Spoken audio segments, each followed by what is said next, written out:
छत्तीसगढ़ के इस खास बुलेटिन में आपका स्वागत है। मैं हूं आपके साथ जसलीन कौर। आइए शुरुआत करते हैं कुछ बड़ी खबरों के साथ।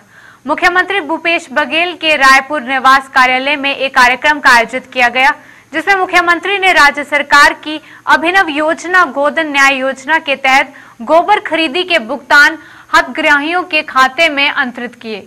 इस मौके पर कैबिनेट मंत्री रविंद्र चौबे, कैबिनेट मंत्री डॉक्टर शिव कुमार डहरिया, कैबिनेट मंत्री प्रेमसाय सिंह टेकाम सहित प्रशासनिक आला अधिकारी भी मौजूद रहे।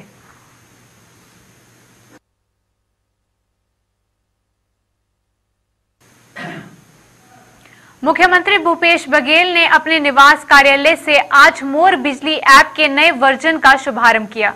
Chhattisgarh state power distribution company द्वारा बनाए गए इस ऐप में प्रदेश के सभी श्रेणी के बिजली उपभोक्ताओं को बेहतर सुविधा उपलब्ध होगी।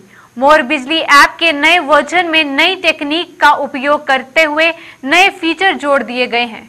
मोर बिजली ऐप के नए वर्जन से बिजली उपभोक्ताओं को विद्युत से संबंधित कार्यों के लिए बिजली दफ्तर के चक्कर लगाने से निजात मिलेगी। इस मौके पर कैबिनेट मंत्री रविंद्र चौबे, कैबिनेट मंत्री डॉक्टर शिव कुमार डहरिया, कैबिनेट मंत्री प्रेमसाय सिंह टेकाम सहित प्रशासनिक आला अधिकारी मौजूद रहे। मुख्यमंत्री भूपेश बघेल ने आज सरगुजा को 154 करोड़ और 63,07,000 रुपए के विभिन्न विकास कार्यों का लोकार्पण एवं शिलान्यास किया। इनमें 126 करोड़ 20 लाख और 21,000 रुपए के 32 कार्यों का शिलान्यास एवं 28 करोड़ और 42 लाख और 86,000 रुपए के 9 कार्यों को आज लोकार्पण शामिल हुए। मुख्यमंत्री ने रायपुर स्थित अपने निवास कार्यालय से दोपहर को वीडियो कॉन्फ्रेंसिंग के माध्यम से विकास कार्यों का भूमि पूजन एवं लोकार्पण किया।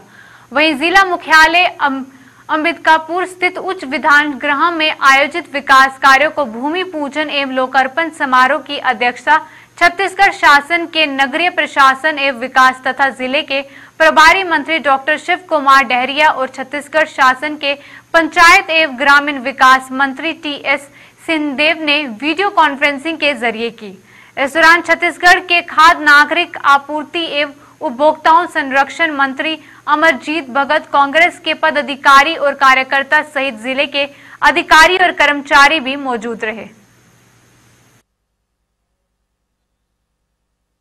देखिए, आज का दिन सरगुजा वासियों के लिए, यहाँ के ग्रामीण क्षेत्र के लोगों के लिए बहुत बड़ा दिन है, ऐतिहासिक दिन है कि जहाँ 154 करोड़ के कामों का शिलान्यास और लोकार्पण किया जा रहा है, जिसमें सभी शासकीय आवास तक सड़कें बनेंगी। जहाँ कीचड़ से होकर के स्कूल तक जाते थे, शासकीय आवास तक जाते थे, वहाँ तक सड़कें बनेंगी। बहुत सारे पुल पुलिया बन रहे हैं और बहुत सारे जो भवन बने हैं जिसका लोकार्पण हो रहा है। हमारे सीतापुर क्षेत्र के मैन पार्ट में जो ITI का बिल्डिंग बना है, जो हॉस्टल्स बने हैं, कई higher secondary school, high school बने, उसका आज लोकार्पण किया गया। निश्चित रूप से लोगों को इसका लाभ मिलेगा और ग्रामीण क्षेत्र को, खास करके शिक्षा के क्षेत्र को भी इसका लाभ मिलेगा। जिस प्रकार से अन्य योजनाओं के बारे में भी, चाहे गौठान योजना हो, चाहे और सेल्फ हेल्प ग्रुप की बात हो, चाहे स्वच्छता योजना की बात हो, अंबिकापुर नगर निगम क्षेत्र में जिस प्रकार से स्वच्छता के क्षेत्र में काम हुआ है और पूरा देश में यहाँ का नाम हुआ है, उसके लिए भी माननीय मुख्यमंत्री जी से ने सभी को बधाई दिया है। तो मैं कह सकता हूँ कि आज का दिन हम सब लोगों के लिए बहुत बड़ा दिन है। मुख्यमंत्री भूपेश बघेल ने आज दुर्ग जिले के पाटन तहसील मुख्यालय में आयोजित स्वामी आत्मानंद जयंती समारोह को वीडियो कॉन्फ्रेंसिंग के माध्यम से संबोधित किया। इससे पहले सीएम ने अपने निवास कार्यालय में स्वामी आत्मानंद के चित्र पर माला अर्पण कर उन्हें श्रद्धांजलि अर्पित करते हुए कार्यक्रम का शुभारंभ किया। इस मौके पर मुख्यमंत्री ने कहा कि स्वामी आत्मानंद ने पीड़ित मानवता की सेवा का संदेश दिया। उन्होंने अपने कार्यों से स्वामी रामकृष्ण परमहंस की भावधारा को धरातल कर साकार किया। सीएम ने कहा कि स्वामी रामकृष्ण परमहंस की भावधारा के प्रचार प्रसार में महत्वपूर्ण योगदान दिया है। रामकृष्ण परमहंस के शिष्य स्वामी विवेकानंद ने रामकृष्ण भवधारा को पूरे देश में फैलाया और उनके बंट बनवाया है। स्वामी विवेकानंद के बाद स्वामी आत्मानंद ने ही सबसे ज्यादा आश्रम और मठ बनवाए हैं। बस्तर में नक्सल संगठन में पड़ी आपसी फूट से खूनी संघर्ष का रूप ले लिया है। बीते एक महीने में नक्सलियों ने अपने 6 साथियों को मौत के घाट उतार दिया है। मारे गए नक्सलियों में से डीवीसी स्तर के विजा के साथ 3 मिलिशिया कमांडर व 2 अन्य नक्सली भी शामिल हैं। अलग अलग घटनाओं में मारे गए इन नक्सलियों की पहचान कमलू पुनेम, संदीप पुरमसम, संतोष लखमू हेमला और दसरू पंडावी के रूप में की गई है। इसकी जानकारी बस्तर के आईजी सुंदर राज पी ने दी है। उसके अतिरिक्त और भी कुछ नक्सली हैं जिन्हें उनके ही साथियों ने मार गिराया, क्या कुछ इस पर जानकारी है? पिछले हफ्ते बीजापुर जिले से एक महत्वपूर्ण घटनाक्रम सामने आए थे। सीपीएम महोदय के एक डिविजनल कमेटी मेंबर रैंक के कैडर है मुड़िया में विजय, उनका खुद उनके अधीनस्थ कैडर्स द्वारा मारा जाने की जानकारी सामने आए थे। उसके पुलिस द्वारा तस्दीक किए थे। उनके गृह ग्राम मनकरी में उनके अंतिम क्रियाक्रम भी किए गए थे, वो कंफर्म हो गए हैं। उसकी जांच पड़ताल के दौरान पुलिस के पास और भी जानकारी प्राप्त हुआ। विगत हफ्ता 10 दिन में दक्षिण बस्तर डिवीजन में 5 और माओवादी कैडर्स को खुद उनके अधीनस्थ एवं सीनियर कैडर्स द्वारा हत्या की गए थे। खासतौर पर जो निर्दोष आदिवासी ग्रामीण को हत्या को लेकर संगठन में काफ़ी मतभेद चल रहा है। इसी वाद विवाद को लेकर कमलू पुणे, संदीप कुशम, संतोष हेमला और एक दसरू मंडावी, इस प्रकार के 5 और जो माओवादी कैडर्स का नाम सामने आए हैं, इसका पुलिस द्वारा तस्दीक की जा रही है। इस प्रकार विगत हफ्ता 10 दिन में कुल 6 माओवादी कैडर्स दक्षिण बस्तर डिवीजन में खुद उनके अधीनस्थ या सीनियर कैडर्स द्वारा मारा गए थे। ये काफ़ी एक महत्वपूर्ण घटनाक्रम है। 10 अक्टूबर को कृषि विधेयक कानून के विरोध में कांग्रेस पार्टी बड़ा किसान सम्मेलन का आयोजन करने जा रही है। इस कार्यक्रम में मुख्यमंत्री भूपेश बघेल, एआईसीसी छत्तीसगढ़ प्रभारी P L Punia, PCC chief Mohan Parkam सहित कांग्रेस के दिग्गज नेता शामिल होंगे। इसकी जानकारी कांग्रेस के संचार प्रमुख शैलेश नितिन त्रिवेदी ने दी है। उन्होंने कहा कि इस कार्यक्रम का आयोजन मुख्यालय राजीव भवन में किया जा रहा है। आपको बताते चलें कि प्रदेश के हर ब्लॉक से 100 से अधिक किसान और कांग्रेस कार्यकर्ता वीडियो कॉन्फ्रेंसिंग के माध्यम से जुड़ेंगे। कार्यक्रम का आयोजन वर्चुअल रैली के माध्यम से किया जा रहा है। किसान विरोधी 3 काले कानून लाए हैं। इसमें साफ उल्लेख है कॉन्ट्रैक्ट फार्मिंग की छूट दी जाएगी, मंडी सोसाइटी की व्यवस्था समाप्त करने की ओर जा रहे हैं ये लोग, समर्थन मूल्य की व्यवस्था समाप्त कर रहे हैं, शांता कुमार कमेटी की सिफारिश लागू कर रहे हैं। पूरे देश में किसानों में गहरी नाराजगी, छत्तीसगढ़ में भी गहरी नाराजगी।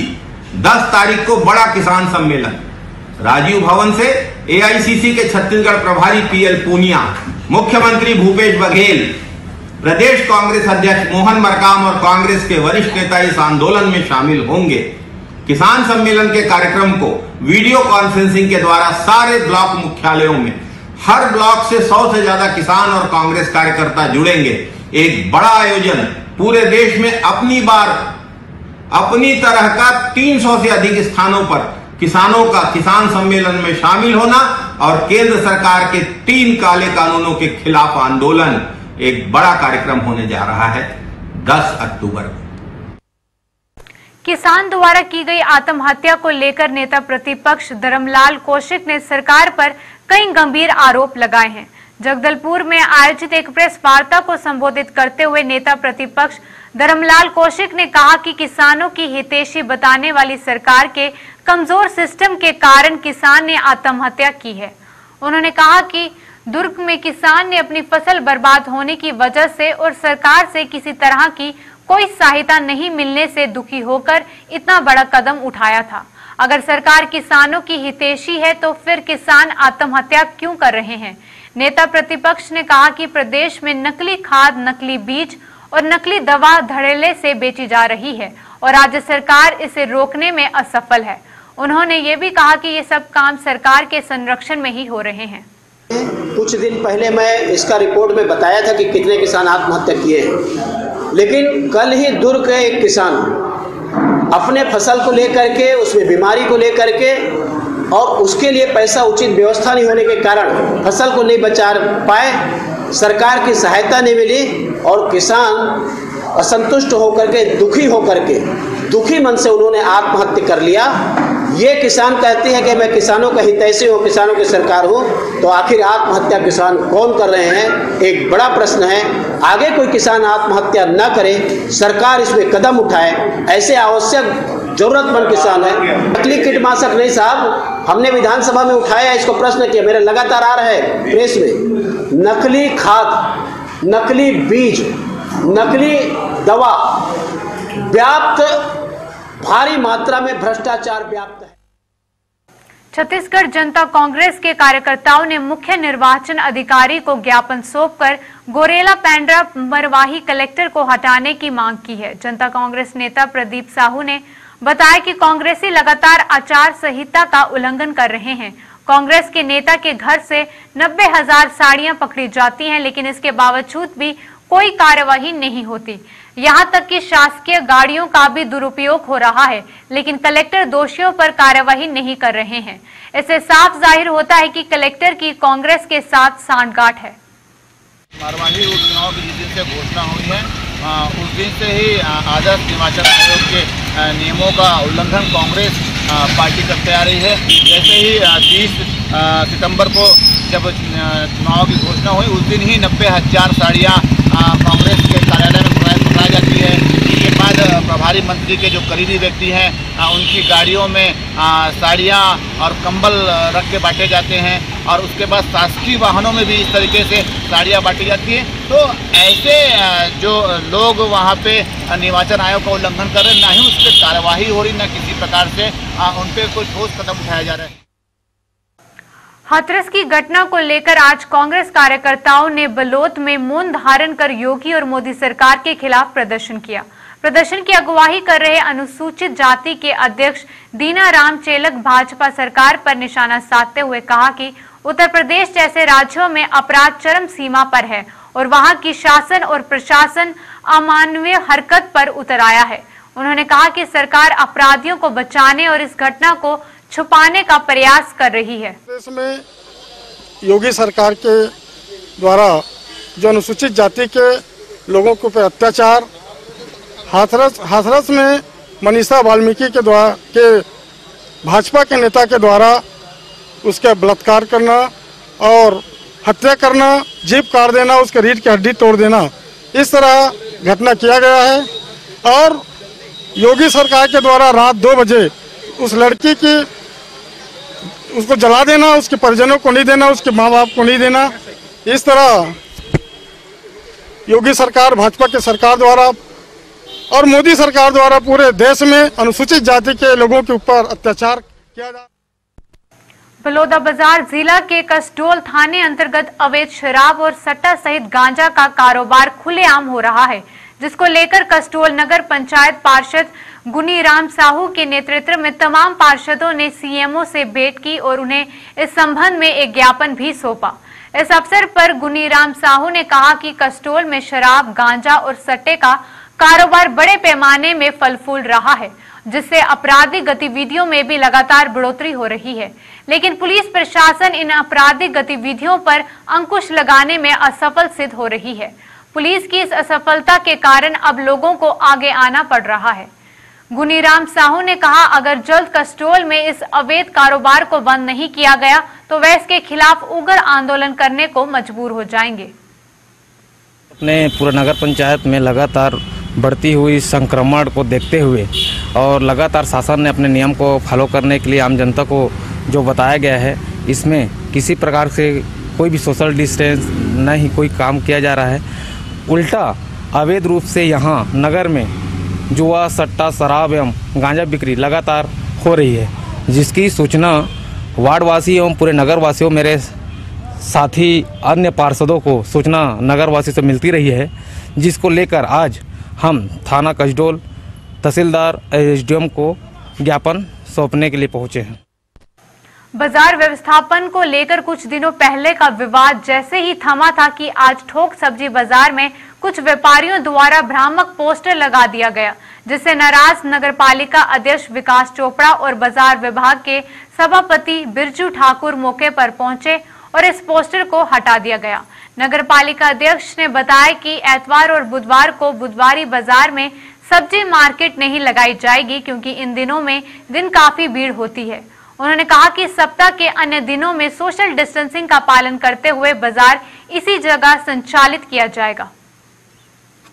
व्यवस्थापन में कोई दिक्कत नहीं है। इतवार और बुधवार को जो वहाँ बाजार लगता है वो उसको हम लोगों ने दूसरी जगह खोलने के लिए अनुमति दे दी है। उन लोगों का, थोक सब्जी वालों का कहना था कि इतवार बुधवार को हम लोग बंद कर देंगे, और हमने कहा है बंद कर दें तो ठीक है, नहीं भी बंद करेंगे तो एक दूसरे जगह के सुविधा उन लोगों को दी गई है। आज एक प्रकार की दिक्कत उन लोगों ने ये कर दी कि उन लोगों ने एक पोस्टर लगा दिया जिसमें चिल्लर और थोक सब्जी मार्केट दूसरे जगह जाने की बात कही गई, जो पूरी तरीके से गलत था। उस पोस्टर को तुरंत मेरे द्वारा फड़वाया गया है। नगर पालिका की पूरी टीम, बाजार विभाग के सभापति वहां पर मौजूद थे, और मुझे लगता है कि अब इसमें कोई दिक्कत नहीं आएगी। लोग भी चाह रहे हैं कि इतवार और बुधवार को जो वहां भीड़ होता है वो, जिसके कारण संक्रमण का खतरा बढ़ रहा है, तो इतवार बुधवार को बस बाजार दूसरी जगह लगेगा, बाकी दिन का कल। छत्तीसगढ़ के इस खास बुलेटिन में बस इतना ही। देश और दुनिया की तमाम खबरों के लिए बने रहे JK24/7 न्यूज के।